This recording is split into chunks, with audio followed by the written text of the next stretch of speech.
Հայաստանի պաշտպանության նախարար Սուրեն Պապիկյանը 2025 թվականի մայիսին կոռուպցիայի կանխարգելման հանձնաժողով է ներկայացրել 2024 թվականի գույքի և եկամուտների տարեկան հայտարարագիրը։ Որպես անշարժ նախարարը հայտարարագրել է միաձայն սեփականության իրավունքով 1 բնակարան Երևանի Արաբկիր վարչական շրջանում և համատեղ սեփականության իրավունքով 3 հողամաս Լոռու մարզի Լոռիբերդ գյուղում, որոնք տարեվերջում պահպանվել են։ Որպես տարեկան եկամուտ նա հայտարարագրել է 21.195.175 դրամ աշխատավարձ պաշտպանության նախարարությունից, 1.742.776 դրամ այլ եկամուտներ ֆինանսների նախարարությունից, 7.100.000 դրամ վարձակալության դիմաց ստացված վճար Գեորգի Սագարաձեից և 1 միլիոն դրամ գյուղատնտեսական գործունեությունից ստացված եկամուտ։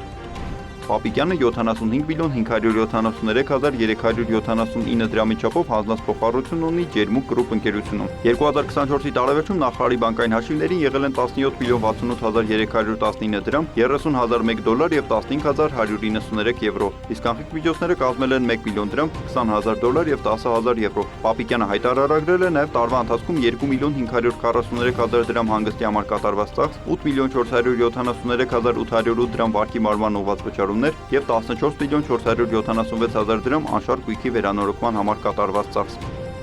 Նախարարի կինը Արմինե Մուրադյանը որպես տարեկան եկամուտ հայտարարագրել է 5.458.500 դրամ աշխատավարձ Հայաստանի տարածքային զարգացման հիմնադրամից։ 2024-ի տարեվերջում նրա բանկային հաշիվներին եղել են 9.665.699 դրամ և 17.700 դոլար, իսկ կանխիկ միջոցները կազմել են 2.700.000 դրամ և 2.000 եվրո։